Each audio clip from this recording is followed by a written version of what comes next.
Maşinroy Şinjan hərbiy rayonundan terrorluqqa zərbə beriş iqtidarını östürüşni talab qılğan. Uyğur irqiy qırğınçılığının davam qılayotqanlığı ilgiri sürülayotgan bir şəraitdə Uyğur Avtonom rayonluq partkom sekretari Maşinroy hərbiy rayonundan terrorluqqa zərbə berib muqimlikni qoğdaş iqtidarını davamlıq küçəytishni talab qılğan. Xitay taratqularının 14 yanvardagi xabariga qaraganda, Maşinroy yuqorqilarni Şinjan hərbiy rayonu partkomi 13 növbətlik 8 qitimliq umum yığında o'tirg'i qo'ygan.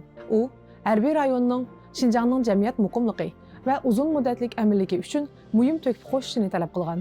Maşinroy yana terrorluqqa boshdan oyoq zarba berishda ching turishni Xitoy soqchilarining emas, harbiy kuchlarning muhim vazifasi deb ko'rsatgan. Xitoy hukumati 2017 yildan boshlab Uyg'ur elida yo'lga qo'ygan ig'ir bostirish siyosatlarini Amerika hukumati irqiy qirg'inchilik va insoniyatga qarshi jinoyat deb e'tirof qilgan edi.